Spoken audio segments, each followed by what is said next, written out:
नमस्कार।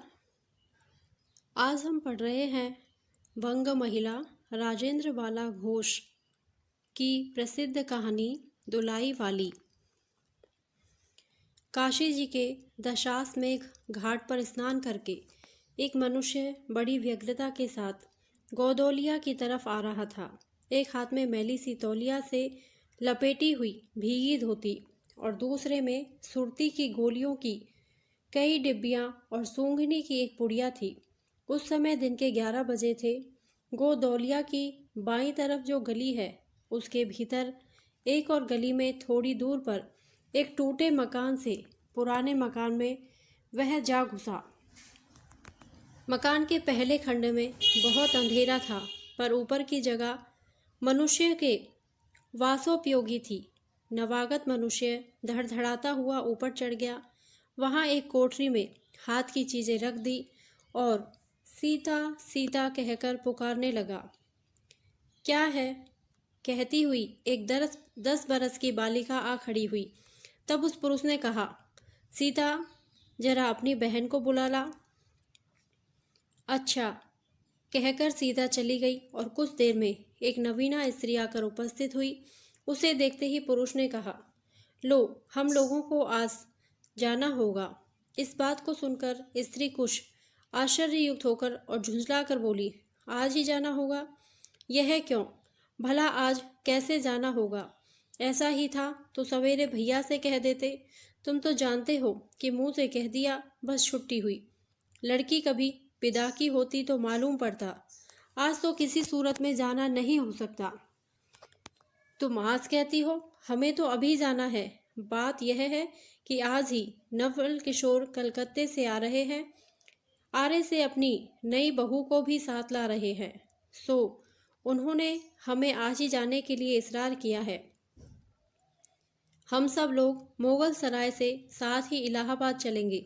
उनका तार मुझे घर से निकलते ही मिला। इसी से मैं झट नहा धोकर लौट आया। बस अब करना ही क्या है? कपड़ा वपड़ा जो कुछ बांध बूंद कर घंटे भर में खा पी कर चली चलो। जब हम तुम्हें विदा कराने आए ही हैं तो कल के बदले आज ही सही। हाँ, यह बात है, नवल जो चाहे करावे। क्या एक गाड़ी में न जाने से दोस्ती में बट्टा लग जाएगा? अब तो किसी तरह रुकोगे नहीं, जरूर ही उनके साथ जाओगे। पर मेरे तो नाको दम आ जाएगी। क्यों? किस बात से? उनकी हंसी से। और किससे? हंसी ठट्टा राह में अच्छी लगती है, उनकी हंसी मुझे नहीं भाती। एक रोज मैं चौके में बैठी पूड़ियाँ काट रही थी कि इतने में न जाने कहाँ से आकर नवल चिल्लाने लगे, ए बुआ, ए बुआ, देखा तुम्हारी बहू पूड़ियाँ खा रही है। मैं तो मारे शर्म के मर सी गई। हाँ, भाभी जी ने बात उड़ा दी सही। वह बोली, खाने दो, खाने पहनने के लिए तो आई ही है। पर मुझे उनकी हंसी बहुत बुरी लगी। बस इसी से उनके साथ नहीं जाना चाहती। अच्छा चलो, मैं नवल से कह दूंगा कि बेचारी कभी रोटी तक तो खाती ही नहीं, पूड़ी क्यों खाने लगी। इतना कहकर वंशीधर कोठरी के बाहर चले गए और बोले, मैं तुम्हारे भैया के पास जाता हूँ, तुम रो रुलाकर तैयार हो जाना। इतना सुनते ही जानकी देई की आंखें भर आई और आषाढ़ सावन की ऐसी झड़ी लग गई। वंशीधर इलाहाबाद के रहने वाले हैं। बनारस में ससुराल है। स्त्री को विदा कराने आए हैं। ससुराल में एक साले, साली और सास के सिवाय और कोई नहीं है। नवल किशोर इनके दूर के नाते में मवेरे भाई हैं, पर दोनों में नाते से मित्रता का ख्याल अधिक है।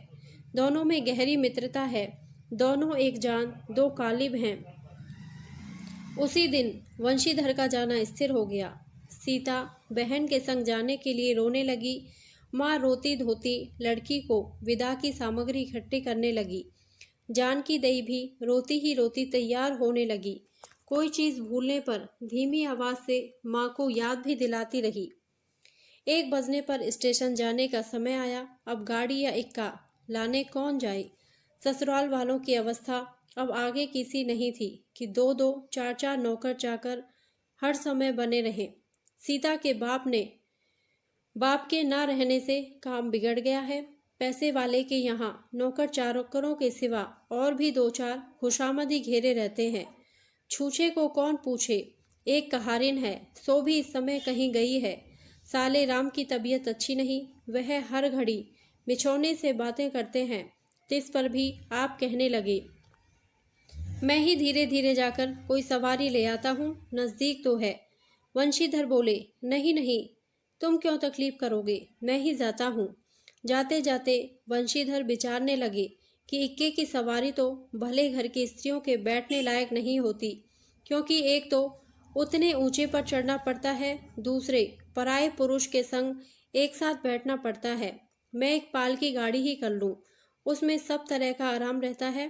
पर जब गाड़ी वालों ने 1.5 रुपया किराया मांगा तब वंशीधर ने मन ही मन में कहा, चलो इक्का ही सही, पहुंचने से काम। कुछ नवल किशोर तो यहाँ साथ है नहीं, इलाहाबाद में देखा जाएगा। वंशीधर इक्का ले आए और जो कुछ असबाब था इक्के पर रखकर आप भी बैठ गए। जानकी देई बड़ी विकलता से रोती हुई इक्के पर जा बैठी। पर इस अस्थिर संसार में स्थिरता कहाँ, यहाँ कुछ भी स्थिर नहीं। इक्का जैसे जैसे आगे बढ़ता गया वैसे ही वैसे जानकी की रुलाई भी कम होती गई। सिकरौल के स्टेशन के पास पहुँचते पहुँचते जानकी अपनी आंखें अच्छी तरह पहुँच चुकी थी। दोनों चुपचाप चले जा रहे थे कि अचानक वंशीधर की नज़र अपनी धोती पर पड़ी और अरे, एक बात तो हम भूल ही गए कहकर पछता सा उठे।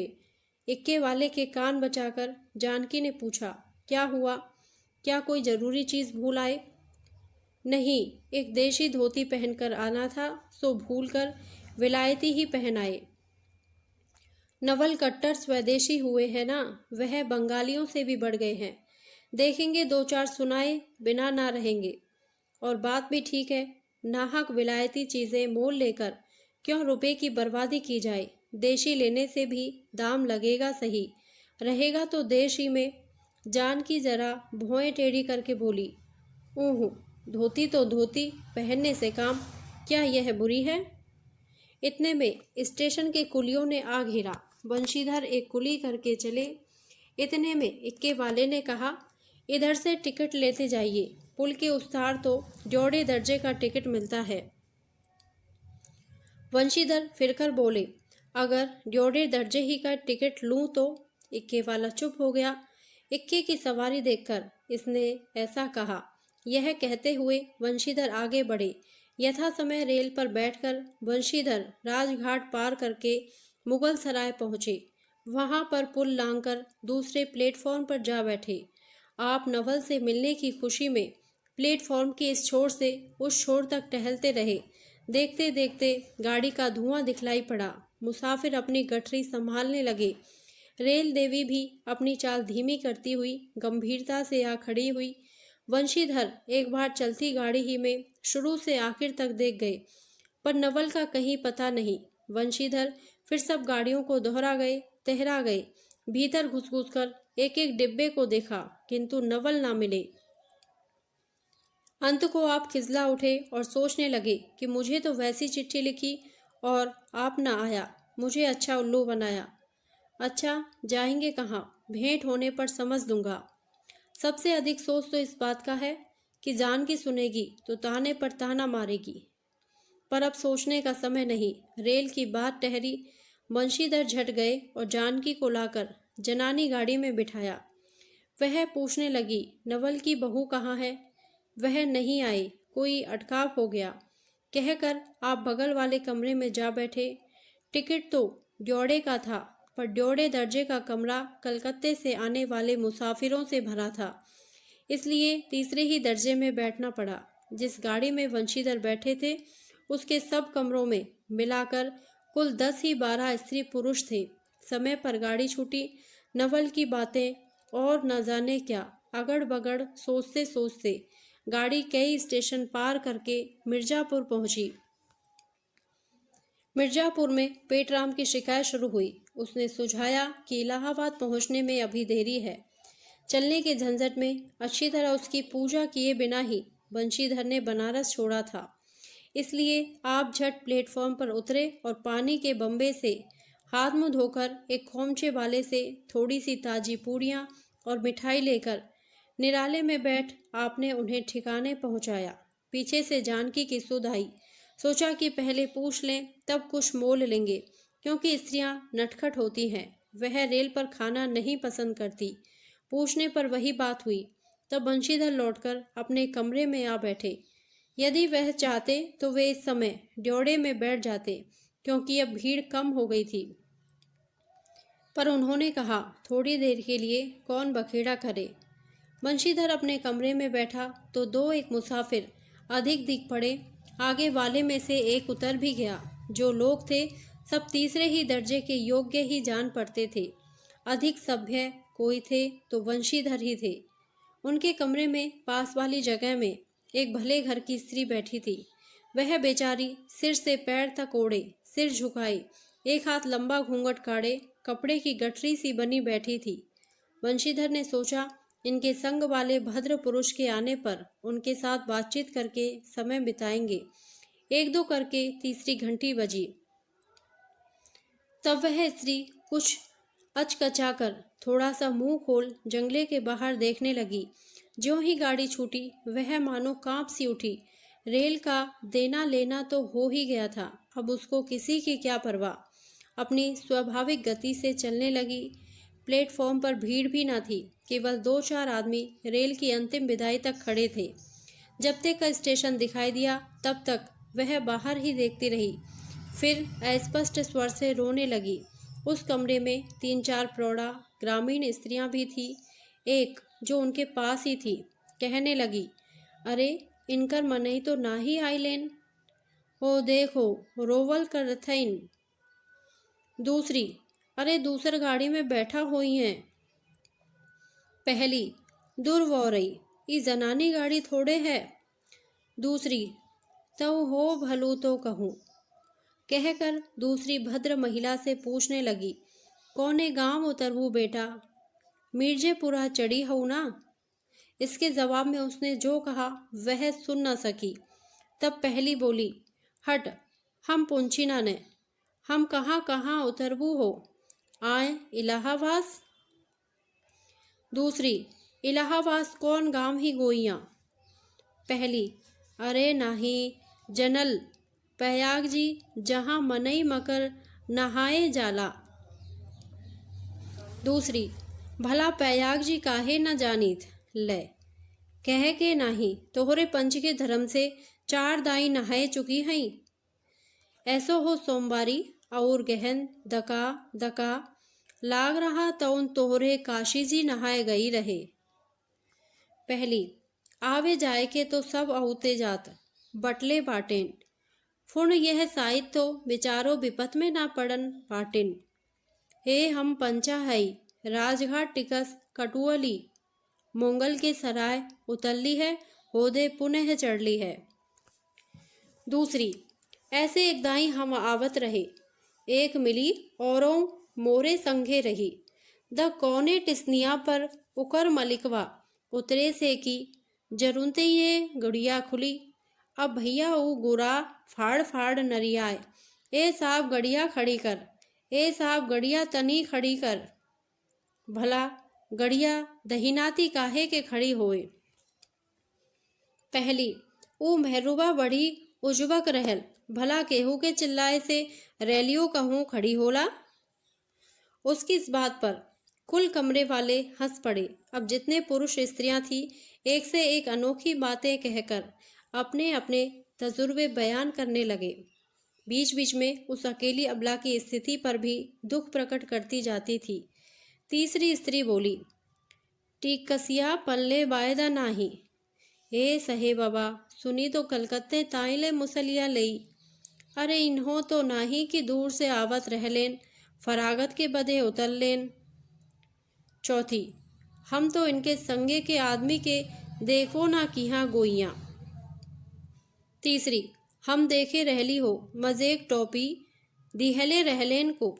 इस तरह उनकी बेसिर पैर की बातें सुनते सुनते बंशीधर ऊब उठे। तब वह उन स्त्रियों से कहने लगे, तुम तो नाहक उन्हें और भी डरा रही हो। जरूर इलाहाबाद तार गया होगा और दूसरी गाड़ी से वे भी वहां पहुंच जाएंगे। मैं भी इलाहाबाद ही जा रहा हूँ। मेरे संग भी स्त्रियां हैं। जो ऐसा ही है तो दूसरी गाड़ी के आने तक मैं स्टेशन ही पर ठहरा रहूंगा। तुम लोगों में से कोई प्रयाग उतरे तो थोड़ी देर के लिए स्टेशन पर ठहर जाना। इनको अकेले छोड़ देना उचित नहीं।